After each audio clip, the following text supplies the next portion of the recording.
सो है एवरीवन, कैसे आप सब लोग। आज हम बात करेंगे कोरोना वायरस के बारे में। एक टाइम पर कोरोना वायरस का क्या सीन था और कैसे लोगों पर कोरोना वायरस ने अत्याचार करा था।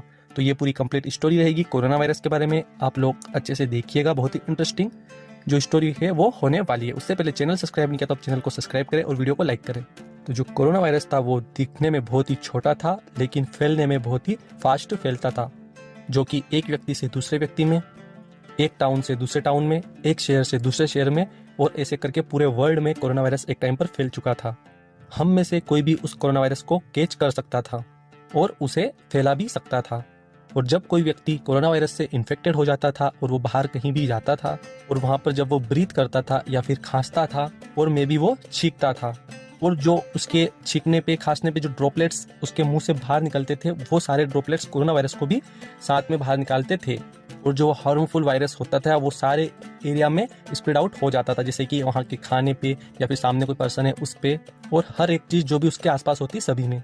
और ये बात किसी व्यक्ति को पता भी नहीं चलती कि वो इन्फेक्टेड है और वो कोरोना वायरस को फैला रहा है। जब भी हम सांस लेते थे और अंदर की ओर भरते थे तो साथ में हम कोरोना वायरस को भी हमारी बॉडी के अंदर ले जाते थे। और जो वायरस रहता था वो हमारे माउथ में लैंड होता था, हमारी नाक में होता था और साथ ही हमारी आंखों में भी हो जाता था। कभी कभी कोई इन्फेक्टेड व्यक्ति कहीं जगह पे गया और वहां पर वो वायरस को फैला कर गया, जैसे कि कुछ खाने पे, फूड्स पे, और उसी खाने को कोई अनइन्फेक्टेड पर्सन अपने घर लेके आया तो वो साथ में कोरोना वायरस को भी ले आता था।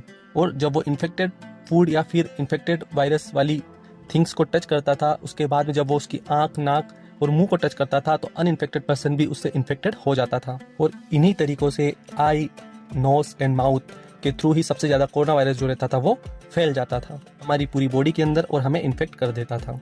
बहुत से लोग एक टाइम पर इस वायरस से इन्फेक्टेड हो चुके थे और उन्हें ये चीज पता भी नहीं थी। जब वो बाहर किसी से भी मिलते थे तो सामने वाले को भी इन्फेक्टेड कर देते थे। और इसी तरह से ये वायरस इजीली पासेस हुआ एक व्यक्ति से 2 में, 2 से 3 में, 3 से 6 में और ऑल ओवर द वर्ल्ड। और कुछ हफ्ते में जो सारे के सारे आसपास के पड़ोसी रहते थे उस व्यक्ति के, अगर वो उनके कांटेक्ट में जाता था तो सभी के सभी इस वायरस से इन्फेक्ट हो जाते थे। व्यक्ति इस चीज से पहले से इन्फेक्टेड रहता था लंबे समय तक, वो ज्यादा ही उसकी कंडीशन सीरियस हो जाती थी और वो मे भी मर भी जाता था। कोरोना वायरस जब ज्यादा फैलता था जब व्यक्ति जो रहते थे वो आपस में ज्यादा नजदीकियां बढ़ाने लगते थे। फिर हमें प्रोटेक्ट करने के लिए और एक दूसरे से बचाने के लिए हमने एक दूसरे से डिस्टेंस बना ली थी और ऐसी जगह जहाँ पे ज्यादा भीड़ भड़का होता था वैसी जगहों पे जाना अवॉइड कर दिया था और डिस्टेंस बना के रखी थी। साथ ही अगर कहीं बाहर भी जाना रहता था तो सारी प्रिकॉशंस के साथ जाते थे, जैसे कि face mask to protect our mouth and nose, साथ ही दूसरों को और खुद को बचाने के लिए। साथ ही अपने हाथ को अपने मुंह, नाक, कान से दूर रखते थे और जब हम खांसते थे या फिर छींकते थे तो उसे कवर करते थे हमारी कोहनी से। बार बार हाथ धोने की आदत डाली थी, सैनिटाइज करते थे हाथों को, और जिस भी ऑब्जेक्ट को हम टच करते थे उसको पहले हम डिसइंफेक्ट करते थे, उसे क्लीन करते थे, उसके बाद में उसको टच करते थे ताकि वो चीज़ सेफ रहे, वहाँ पर कोरोना वायरस ना लगे। बट एक दिन अचानक से एक लेडी बहुत ही ज़्यादा बीमार पड़ती है और इंस्टेड ड्राई कफ होती है, उन्हें सूखी खांसी चलती है, वो बहुत ज़्यादा टायर्ड हो जाती है, थक जाती है। देन उनके घर पर नर्स को बुलाया जाता है, बट स्टिल वो एक अकेली लेडी नहीं थी जिसे कोरोना वायरस हुआ था।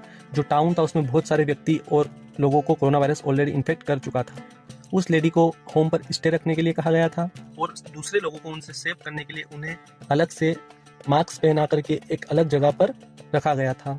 और कोरोना वायरस से उन्हें बचाने के लिए साथ ही उनसे दूसरे लोगों को इन्फेक्शन ना हो इसलिए 14 दिन के लिए आइसोलेशन में रखा गया था, जिसे होम स्टे और होम आइसोलेशन कहते थे। इसमें 14 दिन के लिए होम स्टे रहना पड़ता था ताकि हम दूसरे और अधिक व्यक्ति को इन्फेक्शन ना प्रोवाइड कर पाए।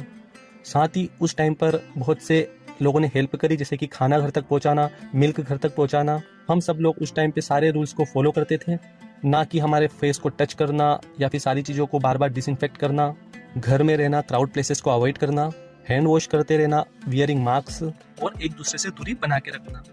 उस टाइम पर घर में रहना रहता था सभी लोगों को और घर के सारे दरवाजे खोल के रखते थे ताकि फ्रेश एयर जो रहती है वो अंदर आ सके। और हमेशा मास्क का यूज करना, जो भी पर्सन आइसोलेशन है अगर उसके पास जाना है तो मास्क वियर करके और सारे प्रोटेक्शन के साथ में जाते थे। जैसे जैसे दिन बीतते गए, जिस लेडी को 14 दिन के लिए आइसोलेशन पे रखा गया था वो ठीक होती है और वायरस से छुटकारा पा लेती है। उस टाइम पर उस लेडी के घर वाले 14 दिन का आइसोलेशन फिनिश करते हैं, जो कि रहता है स्टेइंग होम आइसोलेशन, और उस लेडी के साथ में उसके परिवार वाले सारे के सारे हेल्थी रहते हैं। और ये एक ही जरिया बनाया गया था उस टाइम पर स्टार्टिंग में जब कोरोना वायरस से बचाया जा सकता था, जो कि होते थे मास्क पहनना, होम आइसोलेशन रहना, एक दूसरे से डिस्टेंस बनाना, सारी चीज़ों को बार बार डिसइंफेक्ट करना, और फिर बाद में सब लोग एक हेल्थी लाइफ जीने लगते थे। तो ये टाइम की स्टोरी थी कोरोना वायरस की, जो कि एक टाइम पे जिसका बहुत ही ज़्यादा प्रकोप हुआ था। ये बहुत ही शॉर्ट स्टोरी थी। अगर आपको वीडियो अच्छा लगा तो वीडियो को लाइक करें, साथ ही चैनल को सब्सक्राइब करना ना भूलें। Thank you, have a good day.